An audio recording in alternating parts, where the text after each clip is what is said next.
Hi, this is Bill Hader. 1, 2, 3, 4.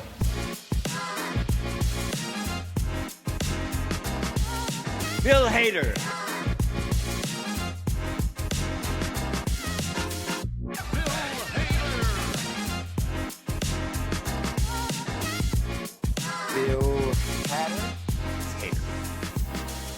Welcome back to We Heart Hater. I am Deej Behrens, your Canuck, not Canuck. And I am the cold. I am the northern wind. And I'm also the co-host, Casey Killingsworth. And we are on the other side of our flipping sequence, where we're on Documentary Now, Season 1, Episode 3, Kunuk Uncovered, which was originally supposed to be the third one aired. We're doing them in production order, not necessarily airing order. Even though Kunuk was the second one aired, it was the third one produced. So this is one of my favorite ones. Well, because there's slight references to Canada, which always helps for me. This is written by Seth Meyers, as we know from the things that Bill and Fred have said about Sandy Passage, that we know this is true to the script because Seth's just that good of a writer. Do you want to get us started off with any little background bits you might have, Mr. Killingsworth? Sure, Ms. Behrens. This episode of Documentary Now technically has two sources of inspiration. First one would be the 1922 documentary Nanook of the North, per IMDb, in this silent predecessor to the modern documentary. Filmmaker Robert J. Flaherty spends 1 year following the lives of Nanook and his family Inuits living in the Arctic Circle. A brief tidbit from the International Documentary Association article on the 100-year staying of Nanook of the North. While celebrated for its depiction of Inuit survival, hunting, and daily life, it's also known for blending documentary with stage scenes, such as using traditional hunting methods instead of modern ones, and for its salvage ethnography approach, which has drawn criticism for its authenticity and representation. The film was a major success, establishing the documentary genre remains culturally significant. This is from Wikipedia. Some have criticized Flaherty for staging several sequences, but the film has been described by Roger Ebert as standing alone among Flaherty's films in its stark regard for the courage and ingenuity of its heroes. It was the first feature-length documentary to achieve commercial success, proving the financial viability of the genre and inspiring many films to come. In 1989, Nanook of the North was among the first group of 25 films selected by the Library of Congress for preservation in the United States National Film Registry for being culturally, historically, or aesthetically significant. Also in 1989, 88 really, another documentary about this documentary came out called Nanook Revisited. Per Wikipedia and IMDb, in episode 2 of the 2015 series Documentary Now, Kunuk Uncovered is a mockumentary parodying the 1990 documentary about the making of Nanook of the North, titled Nanook Revisited, especially addressing the staging and manipulation of the original documentary. And IMDb calls this an investigation into the seminal documentary Kunuk the Hunter that attempts to separate what is real from what is fabrication. So Nanook may actually be more docudrama than documentary. So the humor in this comes from playing up how much is real and how much is staged. In preparation for this episode, I ran across some stuff on TV tropes. This is very much kind of inspired like in Tropic Thunder, I'm the dude playing the dude disguised as another dude. And the entry for TV trope, Kunuk is a mockumentary in a mockumentary within a show within a show. It's like the ultimate television turducken. So very intense meta layers to this one. Well, let's get into the episode. Some of our principal cast members. Fred Armisen plays the titular Kunuk, or Pipilok as he's really known, and Bill Hader plays Cameraman Barnabas Scott circa 1985, when the mockumentary is set. You may notice that Bill is in enough old age makeup to make him barely recognizable, if not for the voice and the eyes. Tim Robinson plays a younger version of Bill's character, Barnabas Scott, from 1922, from the time the original documentary was filmed. Also, a big name in this is John Slattery, who you may know from Mad Men or Sex and the City, or more recently Nuremberg. He plays the original director of Kunuk the Hunter, William H. Sebastian, who has no lines, isn't in the 85 mockumentary.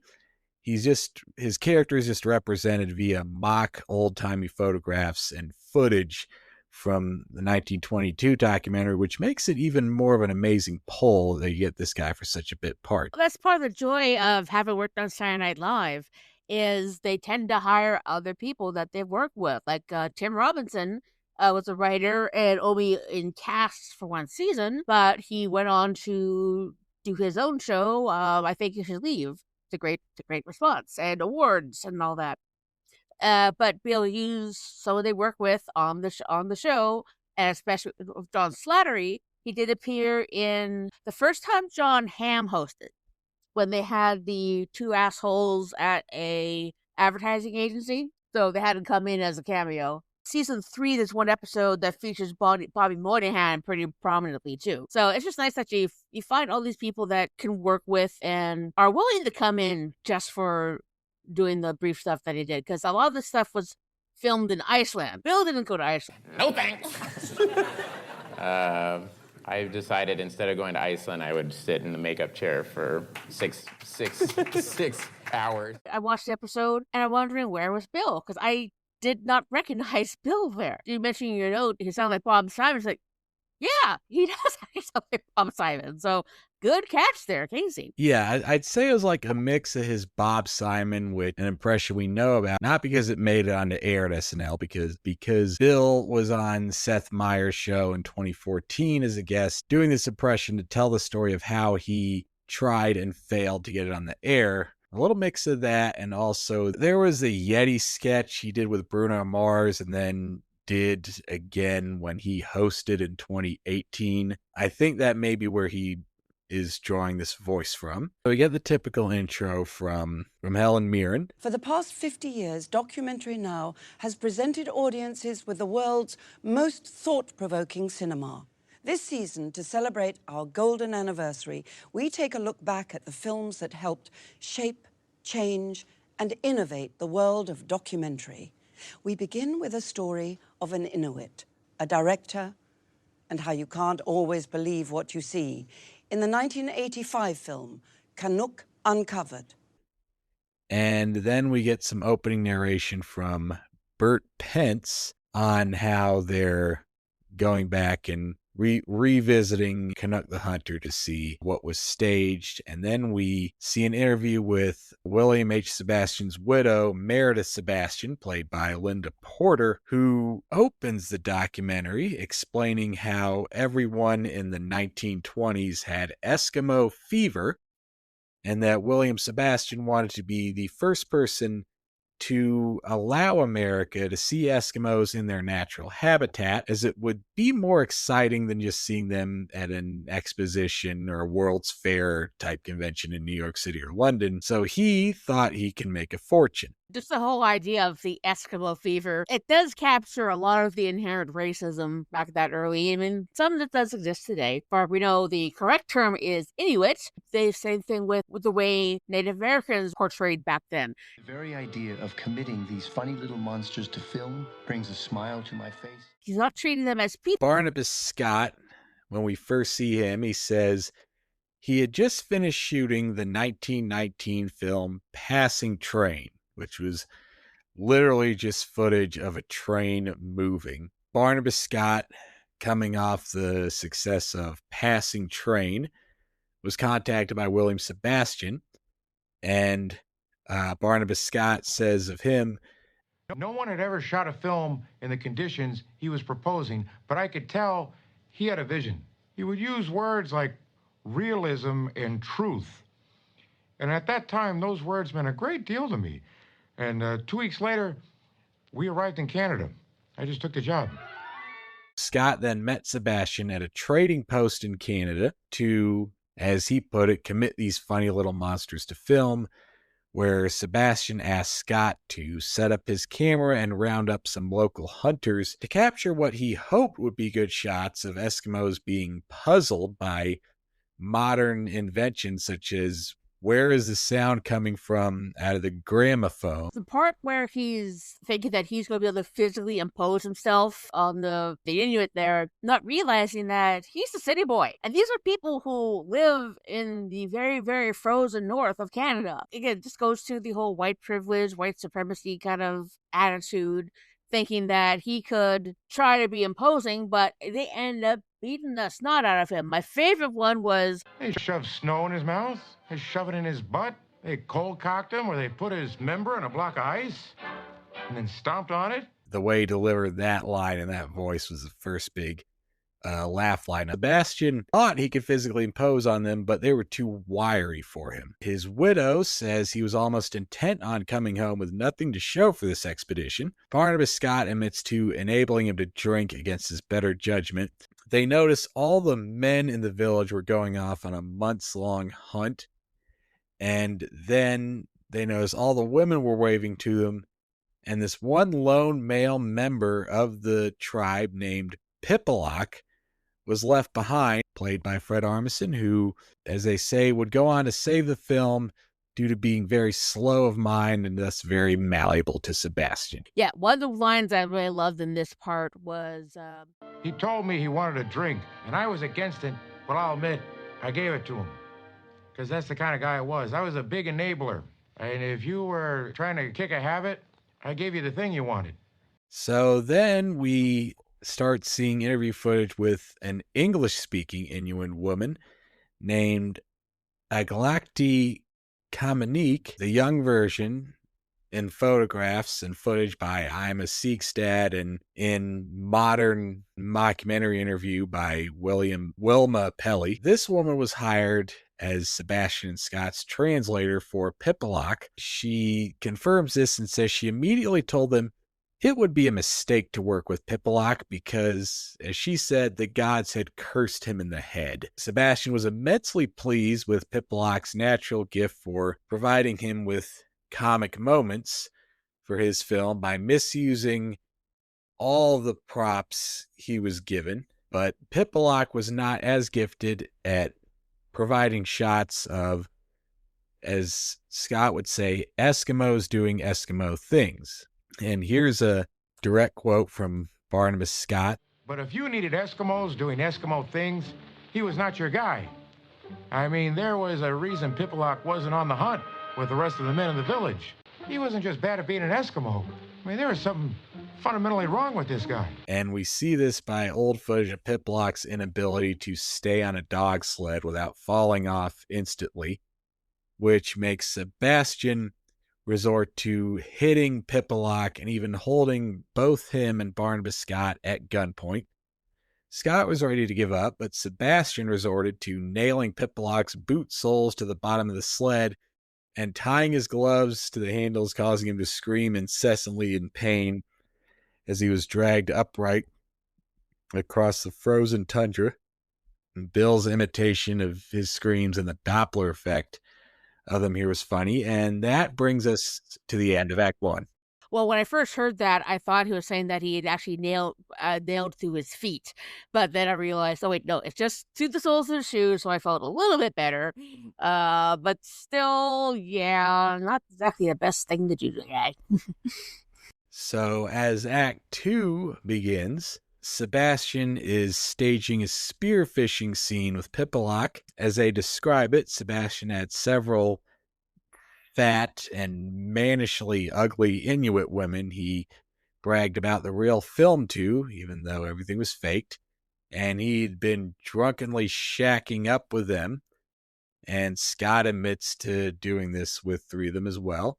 So these Inuit women submerged underwater to stick a fish on Pipilok's spear when he pulled it in and out of the water, and Scott said he did not get a chance to express to Sebastian his distress and shock over the direction their film was taking. Then Sebastian had the film developed, and the other Inuits laughed at how silly Pipilok looked as a hunter, and they couldn't take him seriously, but Pipilok himself wasn't laughing. In fact, his only response at this point was, "There is no Pipilok, only Kunuk," which Sebastian found adorable, and I thought, maybe they were sneaking a Ghostbusters Zool reference in here. I don't know. But the next morning, Pipilok refused to come out of his igloo for a shot, saying he had looked too old in the footage they saw, and asked Sebastian to hire Marie Claudette, played in old recovered footage in photos by Camille Marmee, and played in modern interview by Brenda Maddox. And Marie Claudette, the only white prostitute in town, who all the men knew painted her face. Pipilok thought she should paint my face to make me look younger. And then we cut to modern Barnabas Scott saying it took over an hour to explain to her how they wanted to pay her for a non-sexual service. The makeup that they end up putting on Pipilok definitely does not make him look younger. Because I guess the way they're portraying this was like, okay, this is a prostitute, so how would she really know how to make someone younger? She basically just put on prostitute style makeup on him, which made him look completely ridiculous. But hey, if Kunuk was, or if Pipilok was happy in the end, that's the main thing. But still, once I saw the makeup job, I was like, oh my god. Pipilok looks like a clown, so Scott says the shots they got that day were unusable for obvious reasons. And then Claudette convinced Pipilok that the crew needed instead of just waiting until the end of the day to eat, they need a craft services table for downtime between shots. So Sebastian was frustrated over losing control of his film, but still thought he could bully him because he's stronger than Pipilok. And then Marie's pimp Chacal, the French word for jackal, and this character is played by the actor Svein Olafur Gunnarsson. Chacal arrived at the set after Marie went into town to bring him there after Sebastian hit Pipilok. And then Chacal hit Sebastian for not compensating Marie. And this is a moment where, like, the old-timey score is arranged to sync up perfectly with these comedically violent moments that makes this episode work for me. Chacal is now Pipilok's manager, and he decides that Marie needs to be in the film as well, saying she can play the fucking Queen of the Eskimos for all I care, but she's going to be in the picture. Barnabas Scott was about to leave the picture due to Pipilok's reduced 4-hour-a-day shooting schedule, but that's when the rest of the men came back from the hunt, and Sebastian had to leave in the dark of night because pieces of his clothing were being found in every igloo of the village by the men. The rest of the women gave him food and blankets, assuming he'd die in the woods anyway. The novelty of having sex with this big, strong white man wore off because they got tired of Sebastian's need for lots of positive sexual feedback. I think Barnaby probably got away with it because he wasn't stupid enough to leave anything behind in the tent. Barnabas Scott still thinks he can leave at this point until Chacal tells him that Kunuk would now like to direct. Scott laughed at this idea until he saw how Pipilok came up with the idea of putting a camera on an adjacent sled next to him to get a more compelling shot, the camera following him on the sled. And then Scott patted Pipilok on the back for basically changing filmmaking, to which he responded with a phrase so jarring he had to have it translated to him twice, which was, "We can grab each other's asses later. Let's make a film." and for some reason this line has always stuck with me from this episode. Yeah, it is pretty funny. You think he's trying to give him a compliment, but of course you're still thinking that he's a bit more simple than he is, but apparently he's an incredible filmmaker. And this, as you have seen from a couple examples, is one of the through lines of the entire episode, of where there's lots of things in modern filmmaking that were basically invented there. Such as the point of view or POV shot, which Pipilok goes on to invent, and the concept of building a set for a seal fishing scene because Scott would not have been able to get his 1920s camera underwater to film just to get the seal's point of view. And that brings us to the end of Act 2. One of the other ones was the sled following the other sled. So I guess that's kind of was supposed to be like a tracking shot. Act 3 begins with an interview with audio ethnographer Alexander Krauss, played by Terrence Beezer in the 85 interviews, and former SNL writer and one season cast member Mike O'Brien, playing the younger version. This might be the most convincing young version, old version casting matchup in the entire episode. Krauss was intrigued by the film shoot he encountered on his trip, interviewing indigenous people. Suddenly, Pipilok tells Scott he wants to record actual sound for this movie, and he has fired Marie because a white woman has no place in his movie filled with realism and truth. She tells Chakal, who comes to set to put Pipilok straight. Suddenly, Pipilok produces a pistol and shoots Chakal. And at this point, Marie says that being a director turned Pipilok into a total tyrant. This is another good example using people from SNL with Mike O'Brien. He worked as a staff writer on SNL for 7 seasons, 2009 to 2012.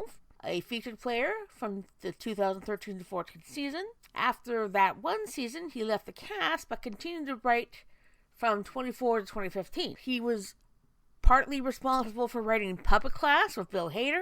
In season 40, he did a series of short films under the title card of a Mike O'Brien film, and then he left in 41. Okay, so at this point, Pipilok, the director, has now hired Nuka, played only in old footage by Malin Agla Christian's daughter, as his new female lead, and wanted the sun to hit her just right while shooting a scene of her holding a baby, but he criticizes her for performing the scene in an artless way, which leads to recovered footage of Pipilok just angrily and brutally cursing out Nuka.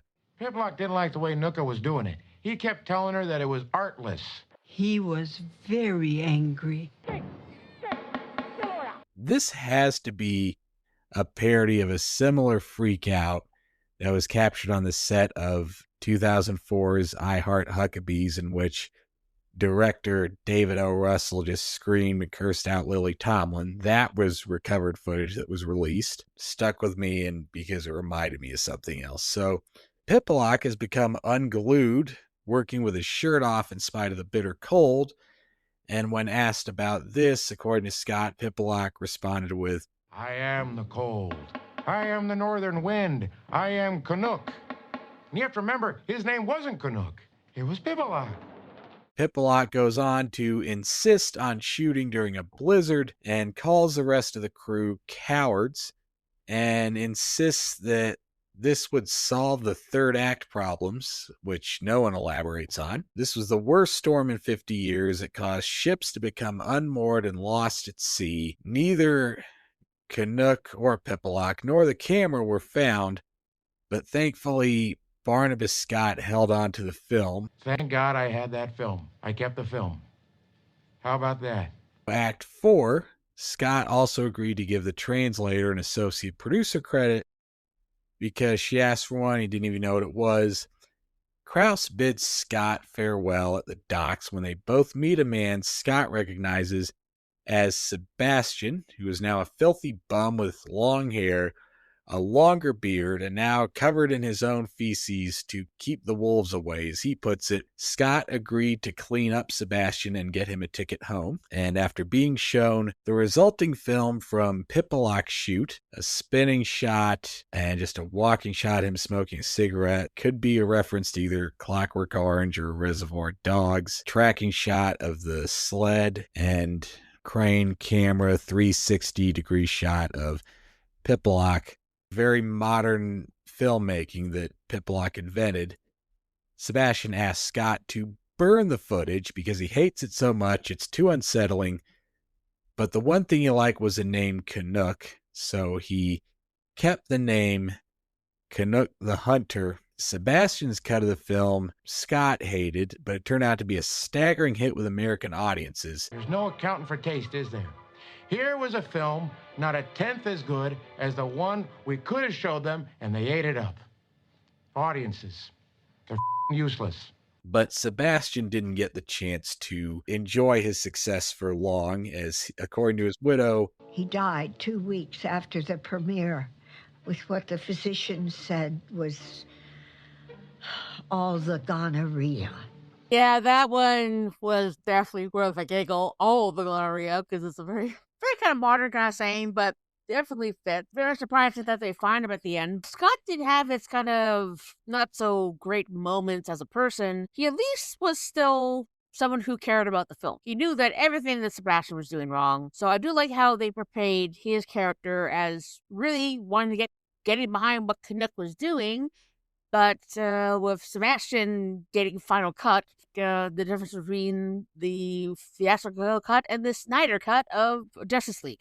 I definitely liked Barnabas as a character. This is one where he definitely completely disappeared into the role. You were a bit more observant than I was, which is completely plausible given my eyesight. It took me a couple watches to realize, oh wait, that's Bill. Though the makeup was so good, it just proves how much costume and makeup can really help someone get into a character. When Bill really gets into a role, just basically sort of melds himself into it, it's an amazing thing to watch. This is one of the many reasons why I adore him as an actor. He's done lots of great things throughout this entire show and SNL. This is one of his premier acting performances. And I'll add some of my final thoughts. I wouldn't say this is so much Bill disappearing into his character since, as you said, Deej, I could tell this was him, partly because of the eyes and voice, and partly because knowing this is his and Fred's show, and they're basically the faces of it, the flagship stars, I was expecting to see him in some capacity, and once I heard that voice and saw him, I was like, okay, that's him. Well, true, but there was one episode he did not appear in, which is one we're not covering, so. I know what episode that is, and yeah, I wouldn't say he disappeared into this role, but I will say he absolutely owns this episode, just plainly stating remembered chaos to the camera. This goofy and exasperated, yet tightly controlled, Midwesternish by way of Canada tone. And he does single-handedly make this episode much funnier than I remembered from the first time I saw it. As far as Fred Armisen, this does play a bit on an old SNL trope of him just playing hopelessly idiotic characters, just dragging out this film shoot or TV shoot. And we saw a lot of that in his last couple seasons on SNL. But it does take that trope to a new and exciting level it couldn't have gone to before. I do love the idea of using the Kunuk / Pipilok character to leap beyond inventing pretty much all basic modern filmmaking and just firmly stick the landing into parodying modern Hollywood egos and massive filmmaking excess. I love the idea of Pipilok just going from being a newly discovered filmmaking savant to abusing his newfound fame and talent probably in a desperate bid to fill the void in this character's heart and soul, because when you get down to it, he's not very bright at all. It's just very nothing behind the eyes type of character. As Henry Winkler has always said, if it ain't on the page, it ain't on the stage. Seth Meyers' writing is absolutely brilliant. He captures the racist overtones from the time period. He's very clever at turning phrases. Fred's performance was mostly silent, which was still very good. I mean, for having very little dialogue in the whole thing, he does very much communicate with with his body language and expressiveness in his face. Seth Meyers, one hell of a writer. Okay, and that's this episode. And next week, we'll be going back into season 33 of SNL with our review of the Brian Williams with Feist episode, the last episode before the writer's strike that was shortened that season. This will be a special episode to review because I believe this is already reviewed That Week in SNL by Andy and Timmy with our friend and mentor John Schneider as a guest on that episode. So those guys are the main inspirations for me to get into podcasting, as well as Deej. So it'll be nice to have one episode of SNL that both of our podcasts we've all mutually covered.